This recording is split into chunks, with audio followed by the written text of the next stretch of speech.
Salut tout le monde, bienvenue dans cette nouvelle vidéo. Ça fait un petit temps que j'ai pas pris la caméra, j'ai aucune excuse pour ça. Franchement, j'ai complètement oublié de filmer. Je me souviens que la dernière vidéo que j'avais faite, c'était sur l'Airbnb qui se trouve juste en dessous. J'avais fait une vidéo en vous montrant un peu comment est-ce que j'allais mettre en place l'Airbnb et comment j'allais le décorer. Donc la partie 1, je faisais que peindre et je vous montrais un peu les meubles que j'avais achetés. Mais j'ai pas fait de partie 2. Donc en fait, l'Airbnb, il est complètement fini, il est finalisé, il est décoré, il est fonctionnel même. Ça fait 1 mois et demi qu'il tourne, donc il y a des réservations, il y a des gens qui viennent. Donc là, je voulais simplement vous prendre pour vous montrer un peu à quoi ressemble l'Airbnb en dessous, enfin la chambre. Et après vous expliquer comment est-ce que je mets tout ça en marche, comment est-ce que je gère la gestion de l'Airbnb et comment est-ce que ça se passe concrètement quand on a un Airbnb et comment c'est en fait tout simplement. Donc je vais commencer par vous montrer la fameuse chambre et puis je reprendrai pour vous expliquer un peu tout ce qui est gestion.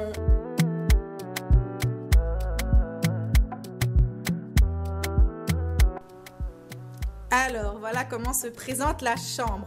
Donc, la chambre, elle est divisée plus ou moins en 3 parties. Ici, c'est la première, avec tout ce qui est le lit 2 places. J'ai choisi des couleurs vertes, je sais pas, ça me paraissait cool pour un Airbnb. Il y a des petites décorations, j'ai mis des petites choses sur les lampes.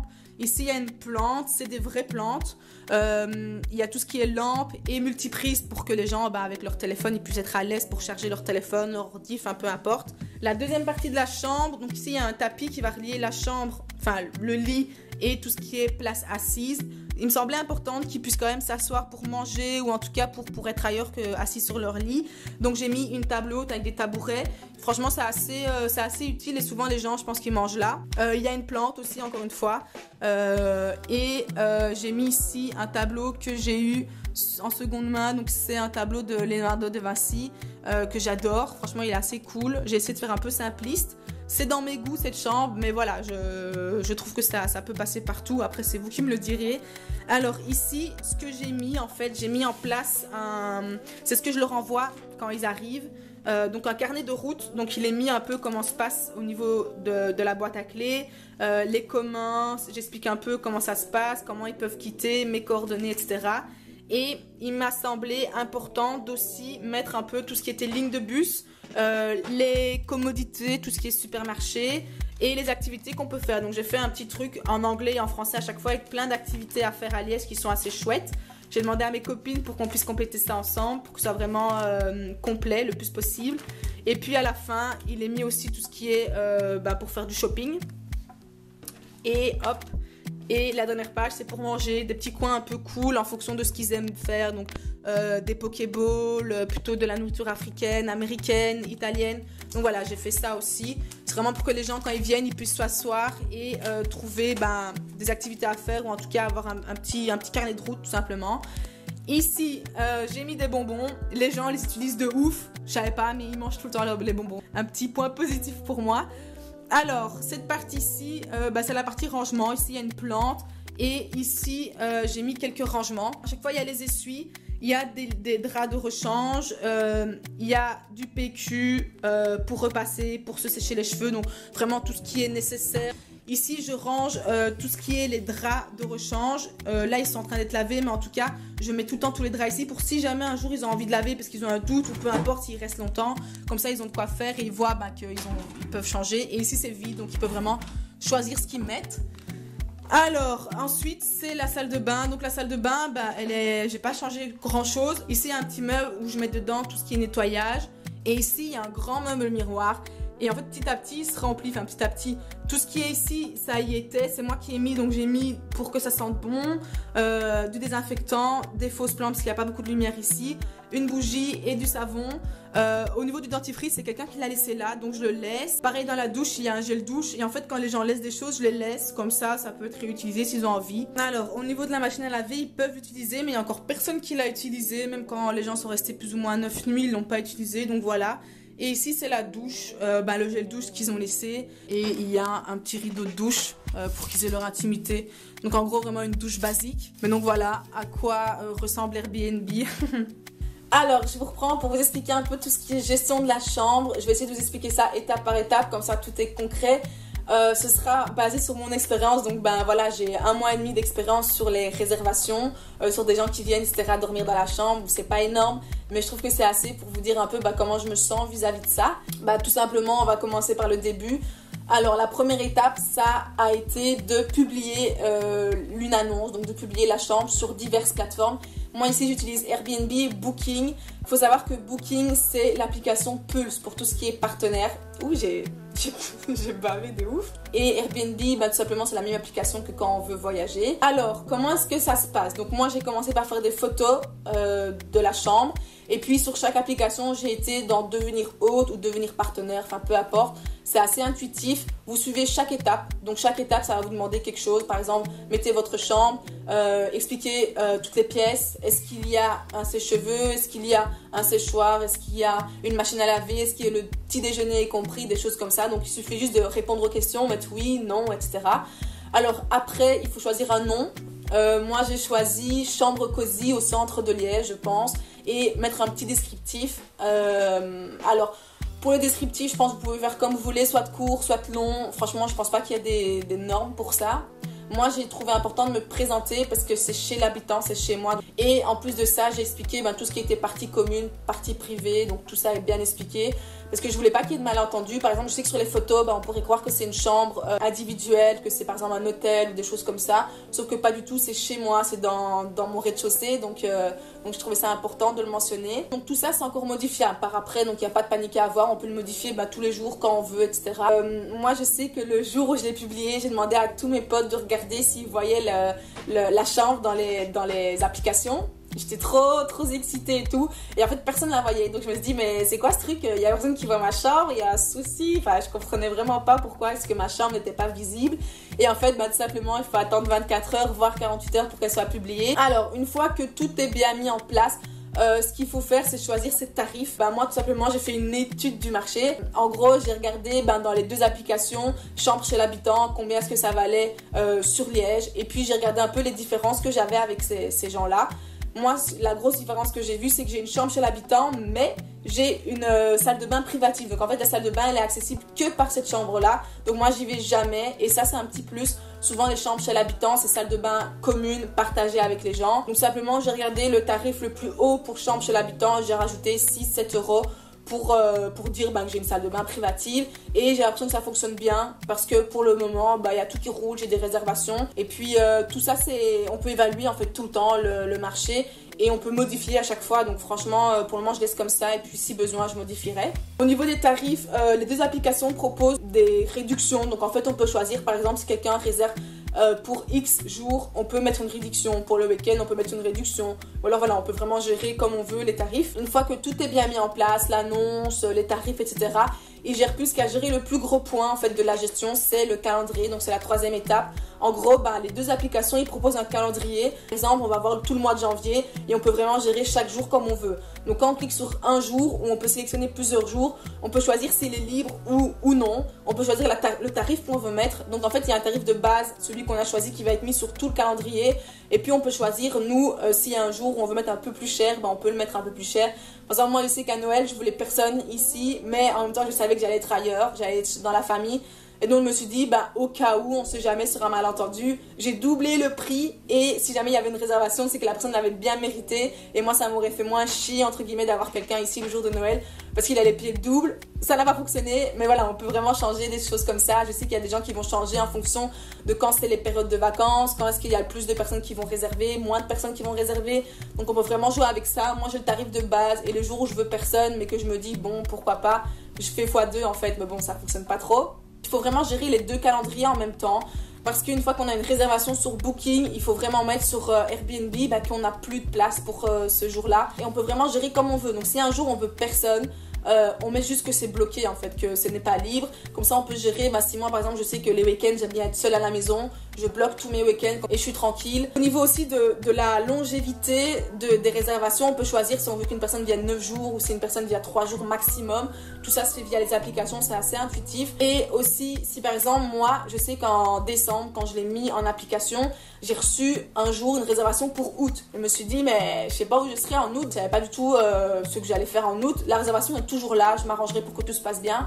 Mais après, j'ai vu qu'il y avait une fonctionnalité où je pouvais choisir, par exemple, les réservations sont bloquées jusqu'à 3 mois. Pour les recherches de janvier, février, mars, mon booking Airbnb va être visible sur les applications. Par contre, après, non. Donc voilà, si on sait bien gérer les calendriers, je pense que tout peut bien se passer. Alors concrètement, la dernière étape, comment ça se passe quand il y a une réservation? En fait, c'est super simple. Donc la personne, elle va sur les applications, elle réserve la chambre et moi, je reçois un SMS, un email et une notification via l'application. On peut choisir un peu comment est-ce qu'on veut être notifié, mais bon, moi, j'ai pris la totale pour être sûr de bien voir. Et donc à ce moment-là, je vois la réservation. Moi, ce que je fais directement, c'est je vais dans mon autre application. Donc si j'ai une réservation par Airbnb, je vais directement sur Booking pour bloquer en fait ces jours-là pour pas avoir de doublons. Et ce que je fais aussi, c'est un petit tips que moi j'ai, mais voilà, tout le monde fait comme il veut. Je bloque directement les 2 jours avant et les 2 jours après pour être sûr de pouvoir bien laver la chambre et bien la nettoyer après leur départ. Parce que sinon c'est un peu galère. Au début je faisais pas ça et quand les réservations se suivent sur 2 jours, c'est vraiment chaud de tout nettoyer, de tout refaire parce que je sais pas, par exemple si j'ai sport le soir, j'ai pas le temps de nettoyer, donc il faut vraiment courir après le temps et moi c'est ce que je voulais pas, donc je bloque à chaque fois 2 jours. Si je vois que c'est des semaines super chargées, des fois je bloque toute la semaine. Ça, je sais que j'ai plus aucune réservation cette semaine-là. Une chose que je fais aussi, c'est j'envoie un message. Donc je vais envoyer un message à la personne en disant bonjour, votre réservation est bien confirmée. Je pense que ça peut les rassurer parce que moi j'ai déjà réservé sur Booking et Airbnb et quand je reçois aucun message de retour, je me dis est-ce que l'appartement existe vraiment? Et ils peuvent choisir aussi leur heure de départ et d'arrivée. Donc moi je balise déjà ça, donc je sais que j'ai fait 14h, 14h ou 11h, 11h, enfin je sais pas trop. Et donc en fait, soit c'est bon pour eux et là je reçois pas de demande, soit ils demandent pour arriver 1 heure à l'avance et là on discute ensemble, voir un peu les possibilités, c'est des choses qui se font aussi. Moi je profite vraiment de cette messagerie instantanée pour mettre au clair en fait tout ce qui est réservation avec la personne et voir un peu s'il y a des questions. Des fois ça arrive que les gens me répondent pas, mais ça se passe bien. Et des fois ça arrive que les gens, par exemple là j'ai une personne qui va venir ce week-end, elle m'a demandé comment est-ce que je peux venir de la gare d'Iguimin jusqu'à l'Airbnb, qu'est-ce qu'il y a à faire, c'est la première fois. Donc voilà, on a un peu parlé, on a fait connaissance, mais des fois ça vient, des fois ça vient pas. Oui aussi, donc au niveau des réservations, j'ai oublié de le dire, mais en vrai ça va très vite. Donc moi quand j'ai mis l'Airbnb et le Booking à jour, quand tout était publié, tout était visible sur les plateformes, le jour même, j'ai au moins reçu 4 réservations via Booking. J'étais en stress total. Je me souviens que mon cœur il battait vite. Je transpirais même, j'arrivais plus. J'étais complètement dépassée par les événements. J'envoyais à mon frère, regarde, j'ai encore eu des réservations, je stresse, je sais pas quoi faire. J'avais peur que mon logement soit pas assez bien, soit pas assez propre ou des choses comme ça. Enfin, je sais pas. J'étais vraiment stressée. J'arrivais même pas à ouvrir mon téléphone. Je voyais une notification qui s'enchaînait et j'arrivais à rien faire en fait. Je savais pas comment je devais réagir, ce que je devais faire. J'étais en panique. Mais donc voilà, il faut savoir qu'une fois que vous mettez votre Airbnb sur le site, ça peut aller très vite. Le jour même, il faut avoir des réservations. Donc il faut vraiment que tout soit prêt. Et c'est normal, je pense que ce soit la panique la première fois. Ma première réservation, je me souviens, je dormais pas sur mes quatre oreilles, j'allais dire. Je dormais pas sur mes 2 yeux. Comment on dit? Je me souviens que la première réservation que j'avais eue, je dormais pas sur mes 2 oreilles. Franchement, j'étais hyper stressée. La personne, je l'avais pas vue en plus. Donc, la personne est venue en autonomie. Elle a mis le code. Elle a été dans sa chambre. Le lendemain matin, j'étais au travail. Elle est partie. C'était un stress total. Ça s'est bien passé. Pour le moment, j'ai pas eu de mauvaise expérience. Je pense que ça va arriver un jour. Mais voilà, pour le moment, je trouve que les gens sont assez respectueux, propres et tout se passe bien. Donc voilà. Alors moi, les réservations, en fait, les personnes, je les vois rarement. Par exemple, la personne vient... soit je suis déjà en haut dans le lit ou j'ai déjà mangé donc je reste dans le salon en haut donc ils n'ont pas du tout accès à ces pièces là ou alors je suis au travail donc je les vois pas et puis la personne part et je suis au travail à ce moment là donc en fait je les vois rarement les gens. Sur les 15 réservations j'en ai vu 2 et ça me convient comme ça justement. Je voulais pas me sentir trop envahie par ça, je voulais garder mon intimité, je suis seule chez moi, je souffle sans devoir parler à des gens que je ne connais pas. Au niveau de la gestion du ménage, moi j'ai envie de dire que par réservation ça me prend plus ou moins une petite heure. Ouais, ça aussi c'est un stress. Dès que la personne sort, par exemple, la personne est sortie à midi, je rentre du travail, il est 17h, directement en fait j'ouvre la porte de la chambre pour voir dans quel état c'est. J'ouvre la porte, je regarde et bien souvent en fait c'est propre en fait. Les gens ont déjà fait le lit, ont tout rangé donc souvent ça c'est propre, ça sent bon même. Moi ce que je fais directement, j'enlève les draps, je les mets à la machine, je balaye tout, j'aspire tout, je nettoie vraiment tout ce qui peut être poussière sur les meubles, je récure tout ce qui est salle de bain, donc WC, évier et salle de douche. Et franchement, ça me prend une petite heure à chaque fois. Souvent, je rentre du travail, je vois que la personne est partie, donc je vais balayer. Le jour après, je vais laver à l'eau, donc des fois, je le fais en plusieurs étapes. Des fois, je suis motivée, je fais tout le jour même. Ce qui me prend le plus de temps, en fait, c'est faire sécher les draps, tout simplement. Au niveau de ça, moi, les draps, j'ai 3 draps pour tourner, en fait. Donc, quand je dis draps, c'est les housses de couette, les housses de matelas et les housses de coussin. 3, c'est assez pour l'utilisation que j'en fais. Après, je pourrais en avoir plus. Peut-être au fil du temps, je vais investir là-dedans. Au niveau des essuies, pareil, j'en ai plusieurs, comme ça je peux les faire tourner. Donc à chaque fois que la personne part, même si elle restait qu'un jour, je lave tout. Après c'est sûr que quand la personne reste plusieurs jours, des fois il y a plus de poussière qui s'est accumulée ou plus de cheveux tout simplement sur les tapis, c'est une horreur, souvent il y a plein de cheveux et donc bah voilà, je vais vraiment nettoyer plus en profondeur. C'est pas une charge mentale que j'ai, ça me plaît de faire ça, je sais pourquoi je le fais et au final ça me détend même un peu de faire ça. Et j'ai remarqué qu'au fil du temps, bah, plus je nettoie cette pièce là, plus bah, ça va vite en fait, plus je suis efficace. Je pense qu'il faut aussi beaucoup se fier aux notes qu'on a. Donc quand les gens partent, il y a des fois des gens qui vont donner des notes, d'autres qui ne le font pas. Moi, les notes que j'ai eues pour le moment, elles sont super positives. J'ai déjà eu des 5 étoiles sur 5, etc. Et par exemple, j'ai eu un petit commentaire où il était mis les draps n'étaient pas repassés. Ben maintenant, je prends ça en considération. Je repasse tous mes draps avant de les mettre. Donc voilà, c'est des choses que je faisais pas avant. Parce que moi, je m'en fous personnellement que mes draps soient repassés ou pas. C'est des choses qu'on peut aussi se réadapter via les notes. C'est super important. Moi, c'est ce que je fais pour le moment. J'ai pas eu de mauvais retours. Alors, je pense que j'ai tout dit. J'ai plus rien à rajouter sur la gestion de comment ça se passe. La chose que j'aimerais bien rajouter, c'est les différences entre les deux applications. Donc Pulse pour Booking et Airbnb. J'ai vu quelques différences. Je vais vous les citer tout simplement. Alors, la première différence qui est franchement hyper utile du côté d'Airbnb, c'est qu'en fait, Airbnb, les gens font une pré-demande. Donc, si la personne va réserver, c'est une pré-demande et moi, je peux refuser ou accepter cette demande-là. C'est pas automatique. Donc, ça me laisse aussi une marge de manœuvre. Donc, si par exemple, j'ai une réservation et j'avais justement oublié de bloquer ce jour-là parce que j'ai des amis à la maison et que j'ai pas envie qu'il y ait quelqu'un dans l'Airbnb, je peux refuser cette demande-là. Il y a une pré-demande. Par contre, pour Booking, la personne paye, elle réserve sans que j'ai rien à dire et c'est fait. Donc, il faut vraiment bien gérer tout ce qui est calendrier. C'est une différence que moi, j'apprécie chez Airbnb. Mais bon, voilà, il faut juste... il faut s'y faire. Au niveau du paiement, donc au niveau des commissions, c'est plus ou moins pareil. Ils prennent chacun plus ou moins entre 12 et 15% par paiement. Franchement, ça, c'est kiff-kiff. Par contre, au niveau du paiement, des versements que moi, je reçois...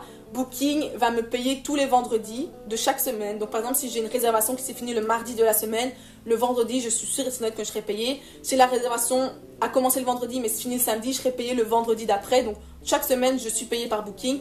Airbnb, c'est différent, je suis payée par réservation. Quand la personne part, je suis payée 24 heures voire 48 heures après. Donc au final, que ce soit les deux applications, je suis payée assez rapidement. C'est par semaine ou par jour en fait. Et ça va directement sur notre compte en banque. Et Booking et Airbnb enlèvent directement les commissions. Les deux applications pour ça sont vraiment transparents sur ce qu'ils prennent par réservation. Donc en fait sur chaque application c'est assez bien expliqué. Donc quand je clique sur la réservation, je vois combien la personne a payé en totalité, combien la plateforme va récupérer, combien moi je vais percevoir. Et puis après l'argent vient soit le vendredi, soit le jour après leur départ. Donc c'est assez simple. Au niveau des applications, je pense que je l'ai déjà dit, mais Airbnb est beaucoup plus intuitif que Booking.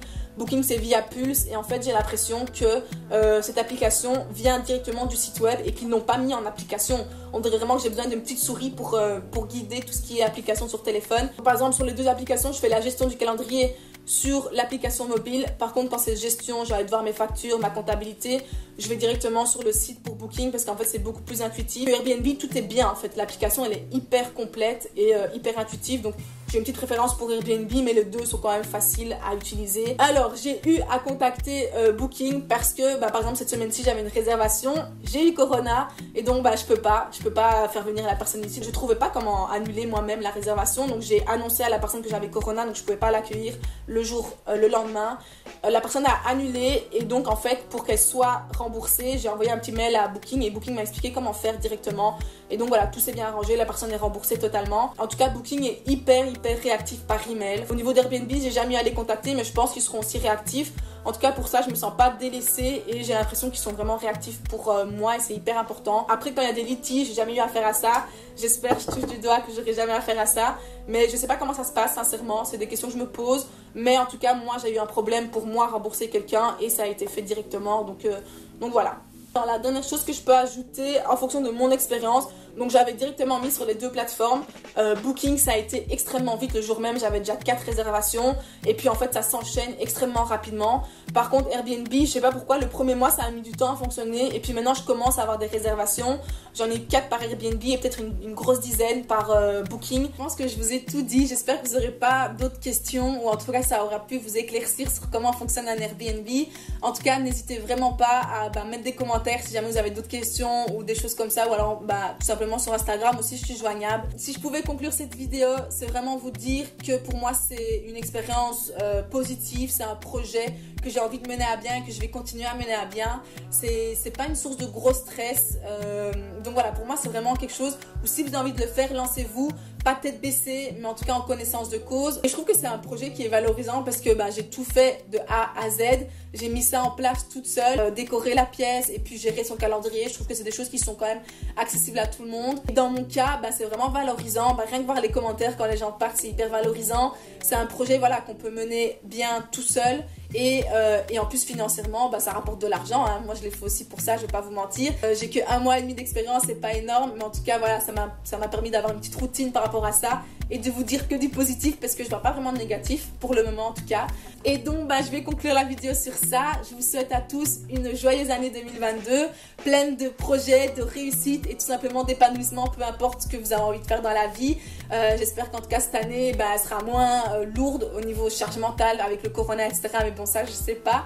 Je sais même pas pourquoi je parle de ça. Mais voilà, j'espère que tout va bien se passer et que cette année 2022 soit riche en toutes choses, peu importe ce que vous avez envie et besoin. Et je vous dis à bientôt.